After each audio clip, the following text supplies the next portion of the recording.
Buletin Didik 12 Mac bersama saya Tarushdin Muhammad Nazri. Assalamualaikum dan salam sejahtera.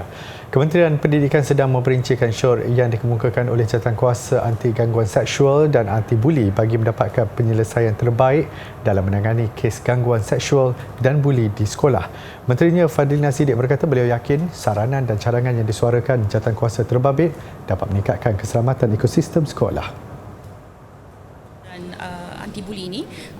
Menurut Fadlina, beliau telah menerima laporan dari jawatankuasa berkenaan baru-baru ini yang mengandungi syaur-syaur yang berupaya membawa perubahan bermakna. Saya yakin sangat dengan syaur ini selepas saya dengar pembentangan itu yang akan kita perincikan kemudian. Saya yakin bahawa kita menuju ke arah satu yang paling penting adalah ekosistem selamat. Yang kedua adalah akses untuk anak-anak kita mendapatkan bantuan dan perlindungan dalam konteks untuk melindungi mereka daripada isu buli dan gangguan seksual. Yang ketiga adalah dasar-dasar yang lebih kuat khususnya Child Protection Policy, polisi perlindungan anak-anak. Saranan syaur berkenaan akan diperincikan dengan teliti oleh KPM dan dirangka sebagai dasar untuk dilaksanakan di sekolah bagi memastikan anak-anak selamat di sekolah.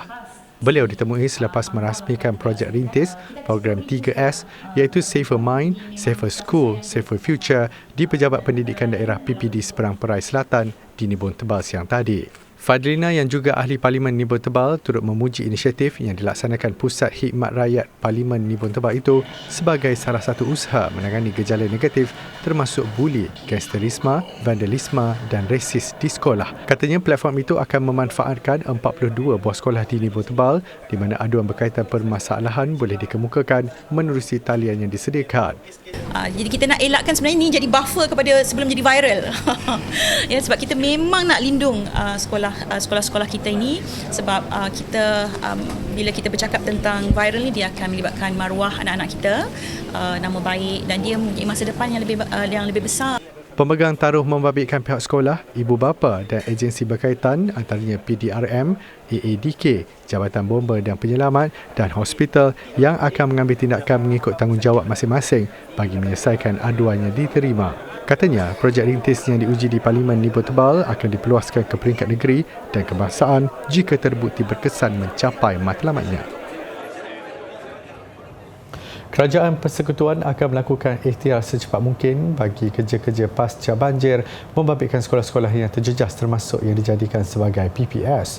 Timbalan Perdana Menteri Datuk Seri Dr. Ahmad Zahid Hamidi berkata perkara itu telah dibincangkan dengan Jawatankuasa Teknikal Bencana Negara.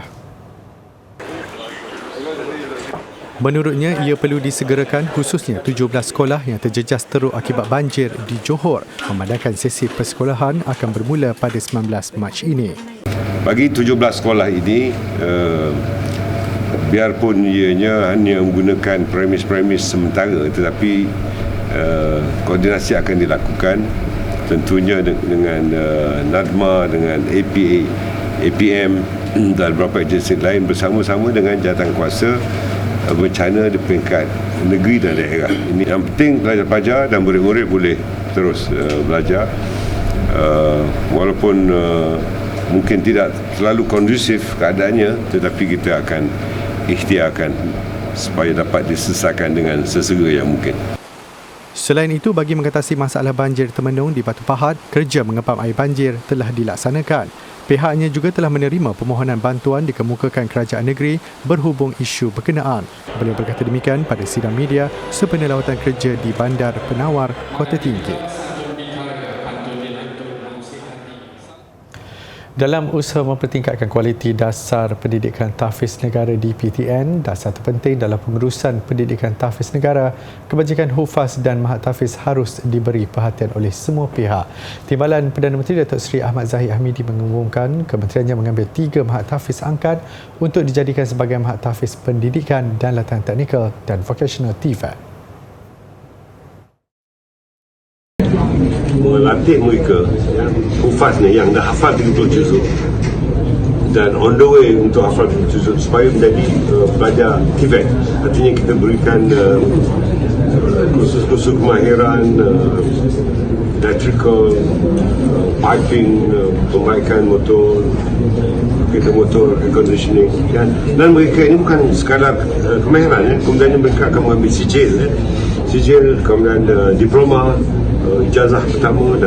Beliau yang juga Menteri Kemajuan Desa dan Wilayah berkata jumlah mahat tahfiz TVET itu akan ditambah sehingga 10 menjelang akhir tahun ini. Tambahnya, jawatankuasa projek khas Hufaz Profesional yang turut dipengerusi beliau akan membabitkan pelbagai agensi termasuk Kementerian Pendidikan dan Majlis Amanah Rakyat MARA membangunkan 7 modul yang signifikan bagi merealisasikan agenda melahirkan generasi Hufaz Profesional. Ujarnya, kedudukan Al-Quran memainkan peranan penting dalam pembangunan Malaysia Madani dengan menekankan pemerkasaan daripada aspek nilai, akhlak, adab dan tata susila budaya yang luhur dalam segenap aspek kehidupan masyarakat. Terdahulu beliau merasmikan Majlis Himpunan 23 K Hufaz dan Expo Hufaz 2023 di Masjid Wilayah Persekutuan Kuala Lumpur yang turut diraih 23,000 hufaz dari seluruh negara semalam. Lebih 50 tukang gunting bergabung tenaga dan kemahiran masing-masing bagi menjayakan program gunting rambut percuma yang dilaksanakan oleh kawasan rukun tetangga KRT Hulu Terengganu. Program itu diadakan selama 3 hari bermula 10, 11 dan 17 Mac ini melibatkan kerjasama sebanyak 22 KRT di seluruh daerah itu. Pegawai Perpaduan Daerah Hulu Terengganu, Asrul Nizam Mamat berkata dianggarkan 1,000 kanak-kanak berusia 5 hingga 16 tahun yang bakal memasuki sesi persekolahan baharu pada minggu depan mendapat manfaat daripada program yang diadakan secara percuma itu. Ujarnya, objektif utama inisiatif ini adalah untuk membantu meringankan beban keuangan ditanggung ibu bapa. Tambahnya lagi, sekiranya kos gunting rambut bagi seorang kanak-kanak adalah RM10, maka dianggarkan sebanyak RM10,000 kos keseluruhan mampu dijimatkan melalui program ini. Program gunting rambut percuma ini mula dianjurkan KRT sejak tahun 2017 namun terpaksa dihentikan seketika pada tahun 2020 ekoran pandemik COVID-19 yang melanda negara. Menyedari ia memberi manfaat kepada ribuan kanak-kanak dan pelajar, program tersebut diteruskan semula bagi menghargai penduduk setempat yang sentiasa memberi kerjasama serta sokongan kepada setiap program dianjurkan KRT.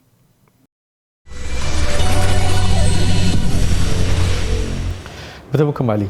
Cuti sekolah yang sudah hampir ke penghujung tidak menghalang ibu bapa membawa anak-anak mereka untuk beriadah sambil menerokai ilmu. Menerapkan konsep pembelajaran yang menyeronokkan, Pusat Sains Negara Kuala Lumpur melancarkan program Schools Out Kids in Soki. Membawa tema menerokai alam sekitar dan teknologi, aktiviti yang ditawarkan oleh Soki merangkumi semua peringkat umur.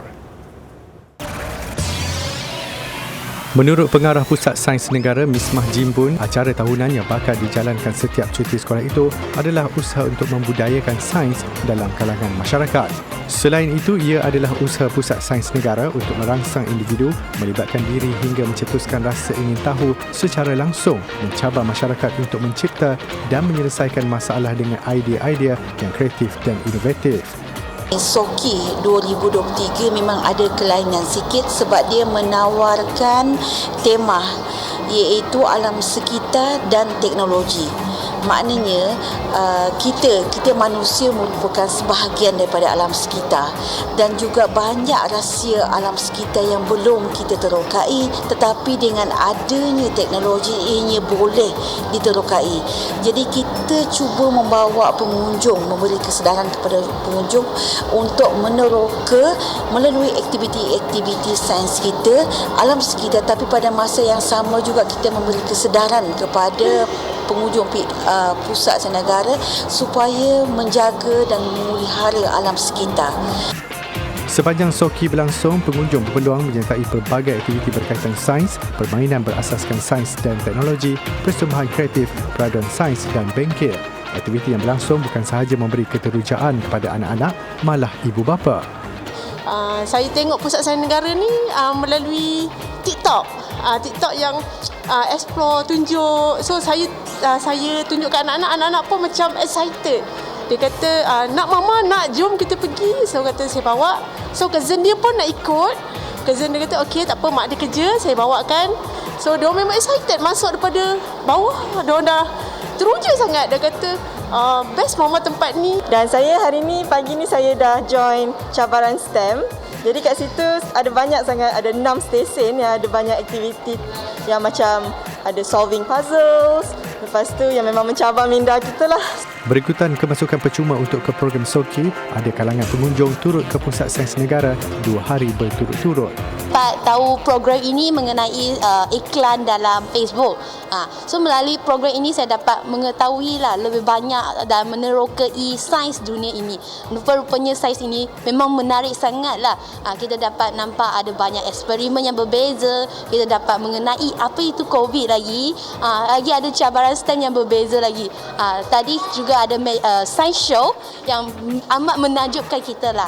So boleh kata SOKI dianjurkan setiap cuti sekolah tahun 2023. Pengunjung yang terlepas peluang boleh mengunjungi SOKI Siri 2 pada bulan Mei dan SOKI Siri ketiga pada bulan Disember. Sekumpulan pensyarah Universiti Malaysia Perlis UNIMEM membangunkan inovasi yang mampu menganalisis sukan secara langsung bagi membolehkan jurulatih membuat keputusan kritikal berkaitan taktik dan kecerdasan pemain. Inovasi SportViz 360 itu sedang diguna pakai lebih 100 pasukan bola sepak amatur seluruh negara selain pasukan profesional seperti Perlis United FC dan KLCT bawah 23 tahun. Ketua Penyelidik yang juga pensyarah dari Pusat Kecemerlangan Teknologi Sensor Termaju UNIMEM, Dr. Yuzairi Abdul Rahim berkata, sistem yang dibangunkan ini bersifat mudah alih dan sedia digunakan hanya dalam masa beberapa minit. Setiap player kita akan berikan pakai satu tracker atau peranti dan juga bola sepak itu sendiri kita ada satu chip sensor di mana dalam perlawanan secara langsung coach akan dapat memonitor ataupun memantau perlawanan atau taktikal dan juga memantau individu punya performance itu secara langsung. Itu yang kita cuba memberikan satu kelainan dan juga untuk menambahkan lagi membantu pasukan untuk lebih dalam taktikal masing-masing. Peranti ini mampu bertahan sehingga 3 perlawanan bola sepak dan pemakaiannya di lengan tidak mengganggu prestasi pemain. Ia melalui fasa penyelidikan dan pembangunan R&D selama 3 tahun sebelum dilancarkan. Malah pernah dianugerahkan pencapaian inovasi terbaik peringkat kebangsaan. Aplikasi sistem ini diharap dapat meningkatkan prestasi dan kemajuan bola sepak negara ke pentas dunia dengan teknologi kejuruteraan sukan terkini. Kalau player A sedang dalam kesakitan ataupun mungkin ada kecederaan yang kita tak tahu dan dia punya performance ataupun heart rate dia agak tinggi. So kita dapat alert dalam sistem tu tengah merah. So terus coaching team akan nampak player A ni something wrong. Boleh terus tukar. So tak perlu nampak dia punya secara rambang ataupun secara observation, but dalam sistem data kita dapat buktikan dia ada something wrong. SportViz 360 ketika ini diguna pakai dalam sukan bola sepak, namun perancangan seterusnya adalah menguji keupayaan sistem terbabit dalam sukan hoki. Selain Dr. Yuzairi, penyelidik lain terlibat ialah Profesor Madya Dr. Ammar Zakaria, Profesor Madya Dr. Latifah Munirah Kamarudin, Dr. Said Muhammad Mamduh Said Zakaria, Ahmad Syakaf Ali Yon serta beberapa penyelidik luar.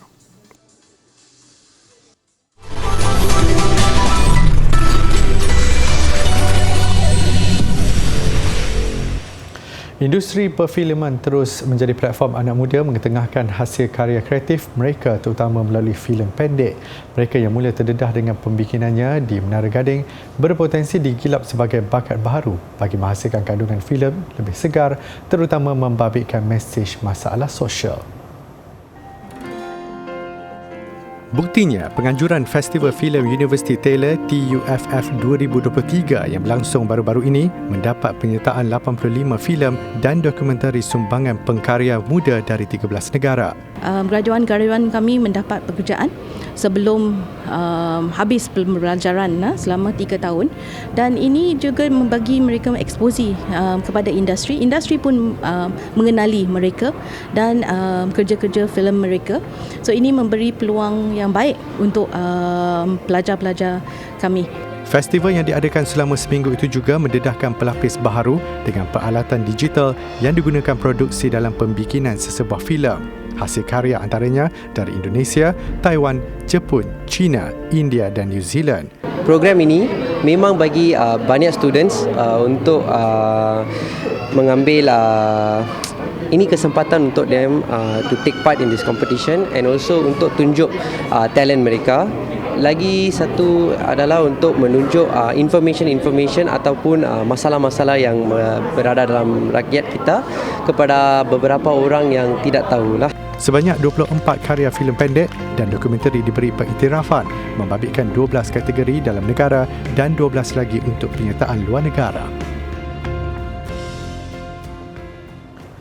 The Challenge, filem pertama yang menjalani penggambaran di angkasa lepas, bakal ditayangkan di Pawagam. Pembikinan filem itu bertujuan mempopularkan aktiviti angkasa lepas Rusia serta memberi penghormatan kepada profesion angkasawan. The Challenge mengisahkan tentang seorang pakar bedah, Zhenya, yang dilakonkan oleh pelakon Rusia, Yulia Peresil. Beliau terpaksa melakukan pembedahan jantung ke atas seorang angkasawan yang sakit di stesen angkasa antarabangsa ISS dan tidak dapat kembali ke bumi. Diterbitkan oleh studio Yellow, Black and White bersama agensi angkasa lepas negara Roscosmos, The Challenge akan ditayangkan pada 12 April depan bersempena tarikh penerbangan angkasa lepas manusia pertama, Yuri Gagarin. Continue the operation.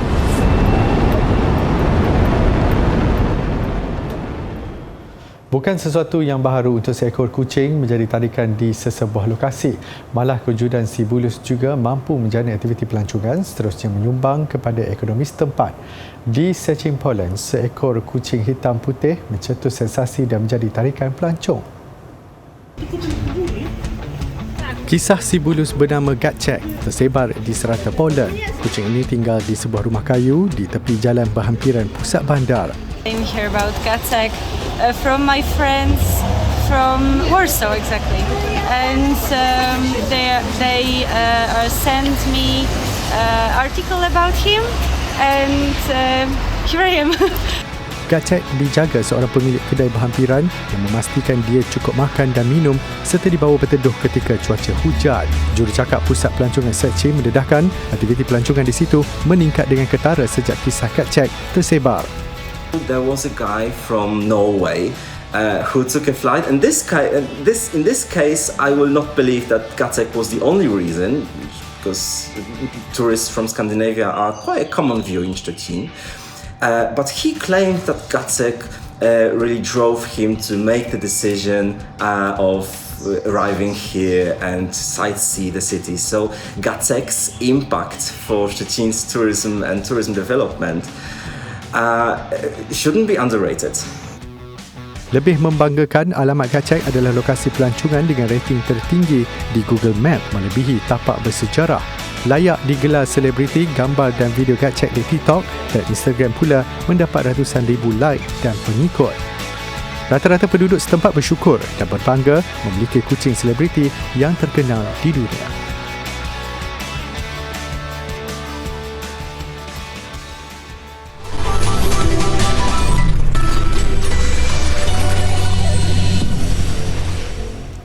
Sukan, bola sepak Liga Super. Layangan kad merah dan penundaan perlawanan itu antara elemen yang mewarnai aksi minggu keempat semalam.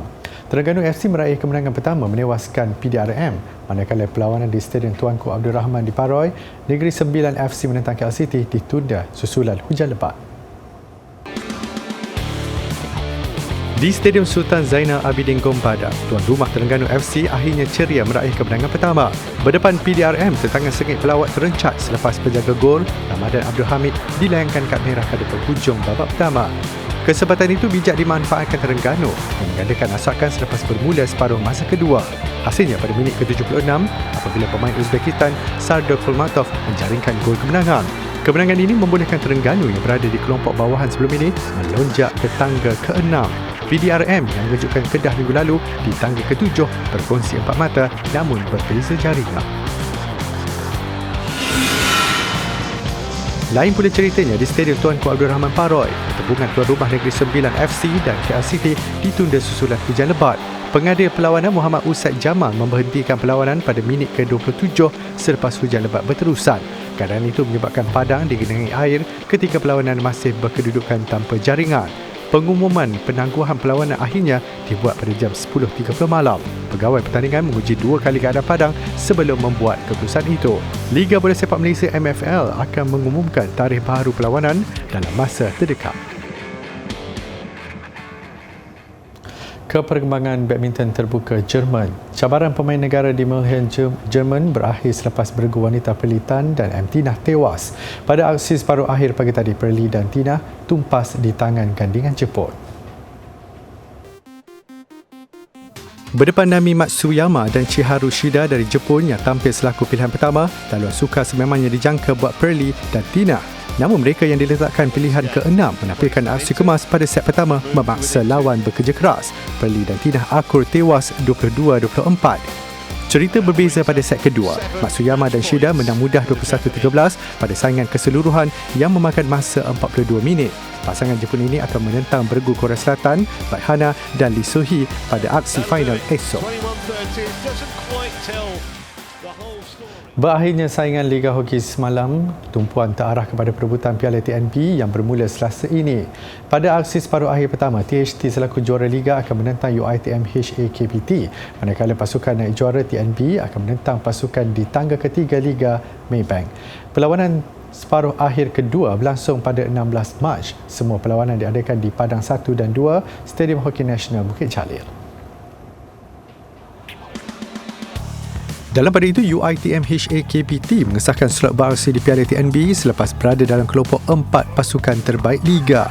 Bagaimanapun bukan mudah buat UiTM merealisasikan kejayaan itu apabila ketinggalan 2 gol menentang Nurin Safi Sporting pada aksi terakhir Liga. Kedua-dua gol Nurin Safi dijaringkan Haikal Nilesh Shikesa hasil gol padang masing-masing pada minit pertama dan ke-20.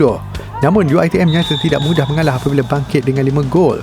Wan Haziq Hishamuddin Wan Azmi Ruzman paling gemilang apabila menjaringkan 3 gol, masing-masing 2 gol sudut penalti dan 1 jaringan padang. Alfendi Ali Surya Prastio turut mencetak nama selaku penjaring selepas meledak gol padang minit ke-47. Izzat Hakimi Jamaluddin melengkapkan kemenangan 5-2 UiTM selepas menyudahkan penyudah sudut penalti 8 minit sebelum perlawanan tamat.